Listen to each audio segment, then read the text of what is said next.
This is not my first Mother's Day sermon. I have been asked to speak on this holiday several times here at the Unitarian Universalist Congregation of South County and at a couple of other churches.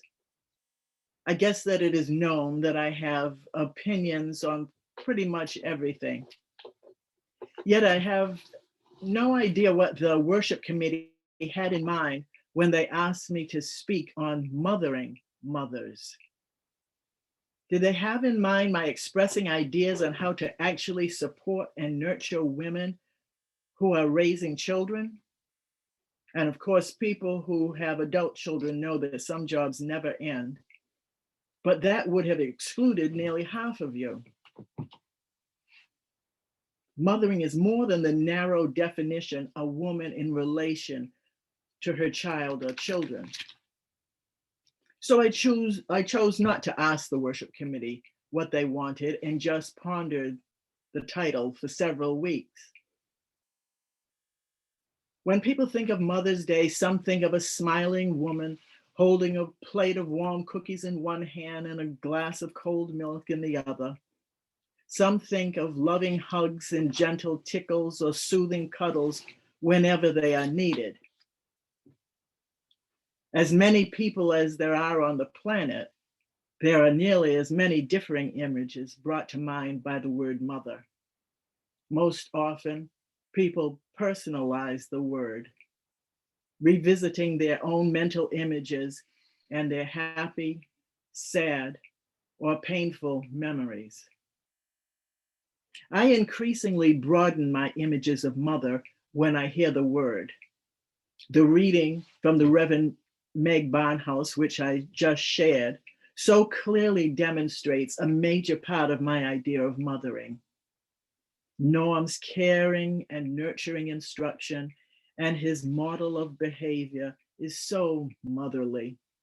And those words, caring, nurturing, and modeling of behavior, are important parts and definitions of mother for me. And there are so many other elements and pieces of mother to my way of thinking. Most of you know our grandson, James.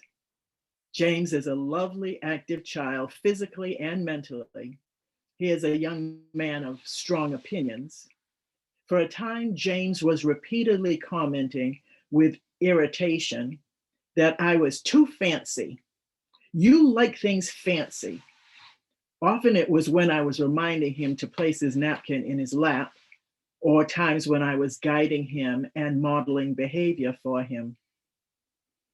I expect that many of you know that I do indeed like things fancy. Another way I would describe this is that I'm a fairly enthusiastic practitioner of etiquette and living nicely, or fancy. Ed and I eat with sterling silver at least one meal every day. I fancy myself keeping inherited and antique store stuff out of the landfills. I've used cloth napkins since the 1960s, throwing away tons of once used paper napkins and paper towels seemed such a waste of resources, even when I was pretty immature and unenlightened. I think that most folks would agree that food is enhanced by good presentation. Restaurant chefs and television cook shows make a big deal out of the presentation of food. Caring how the food is viewed is important. Fancy can be nurturing. So when I model good manners to my grandchildren, I am somewhat mothering them in the usual sense. I also think of myself as teaching them to mother others. How is that? Good manners are not some archaic and unnecessary and frivolous tradition among fancy folk. Allowing another person to go first when driving through an intersection or when approaching the checkout in a store is good manners. To use another word, namaste. I bow to you. Good manners allow for order and harmony in society. Holding a door for another person who's approaching a doorway is good manners. It is also mothering, caring, nurturing, and modeling behavior. Honoring others. How do you feel when you're on the receiving end of good manners? I feel great. We are all seeing the kindness signs that are popping up like so many mushrooms on lawns and lots all over the place. They are reminding us to be caring, nurturing, and to model good behavior. Kindness, honoring others, is an important part of mothering. If I were asked what is the secret to world peace, I would answer mothering. Everyone wants and needs it. On a good day, one benefits from mothering. On a bad day, one really needs mothering. And during this past 13 to 16 months, the whole world has been in need of mothering. Essential workers are prime examples of people in need of nurturing, honoring, and gestures of appreciation. All medical workers have spent abnormal hours in abnormal conditions. The millions of nurses, orderlies, housekeepers, doctors, dietary workers, ambulance staff, and funeral workers the world over have spent this abnormal time in close proximity to people who are suffering illness, death, and isolation from loved ones. The essential workers too suffer the isolation from their own loved ones. Most people have suffered through isolation and the upset of schedules and work and school and finances and every manner of life situations throughout this abnormal time. Every one of us needs care and nurturing, and every one of us is denied that most basic element of mothering, a hug. The sharing of hugs may not appear in the bylaws or mission statement of this faith community as requirements for participation or membership, but hugs are an important part of the experience of this congregation for most of us. And sharing hugs with each other is so wildly missed by most of us. To be fair, I must say that there are people who have delighted in the hibernation of the pandemic. Solitude soothes and feeds their souls. There are those too who do not enjoy a lot of touching and hugging.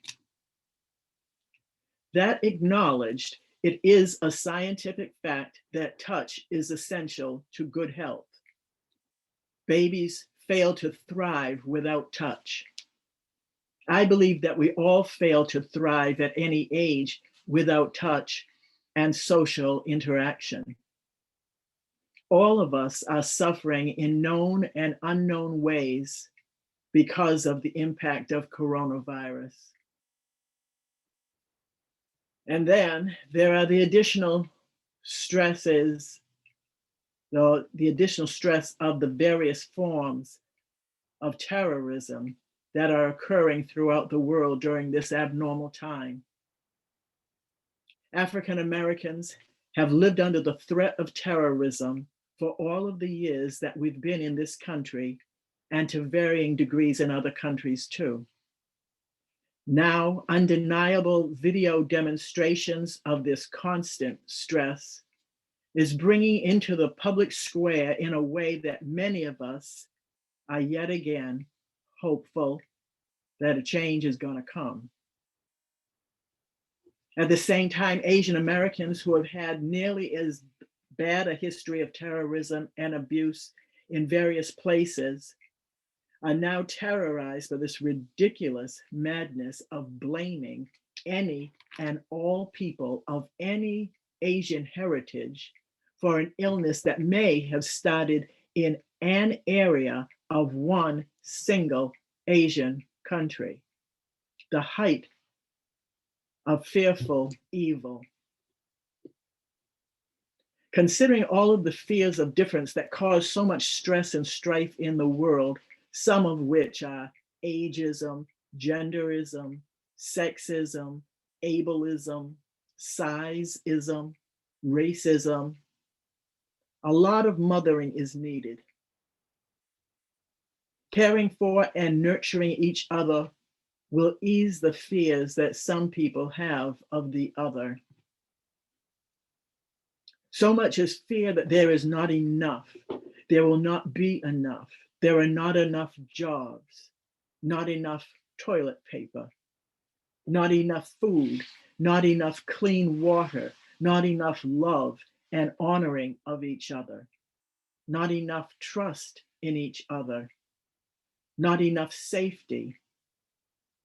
This is scarcity thinking, the fear that the future will not be good and safe. In the ideal image of mother, there is always enough. There is enough love, there are enough hugs, there is enough caring, enough support, and enough acceptance. An ideal in the image of mother. This is a reality in the ability of every person to extend to every other person. Agape, goodwill, kindness. I often say that folks just need more hugs.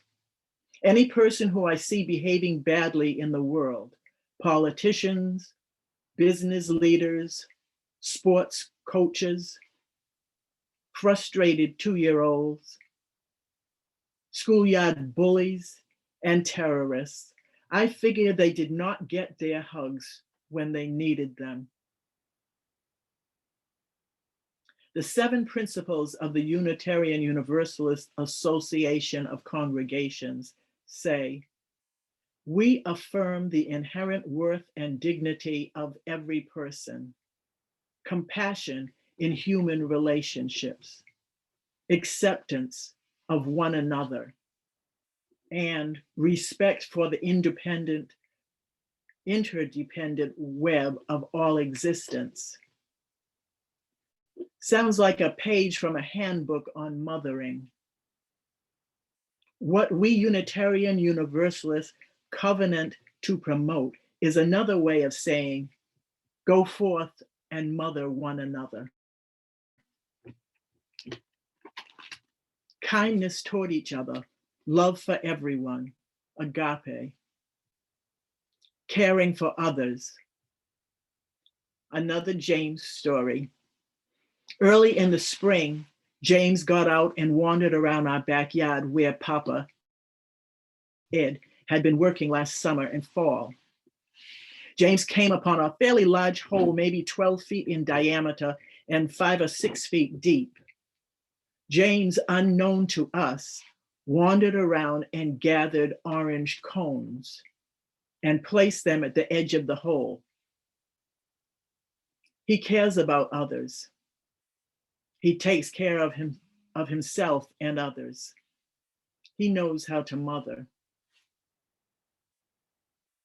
So we can assume that every person mothers in their way. In truth, some do it more than others. Some do it better than others. I like to believe that everyone does it the best way they can at any given moment. We each do the best that we can do at every opportunity. Some days our best is minimal, and we fall far from grace, even in our own eyes. Sometimes we are capable of great goodness. In any effort that you are able to make toward demonstrating and living the inherent worth and dignity of every person, compassion in human relations, acceptance of one another, and respect for the interdependent web of all existence, I think that you will be mothering some mother somewhere, and you will be contributing toward world peace. Blessed be. Ashe.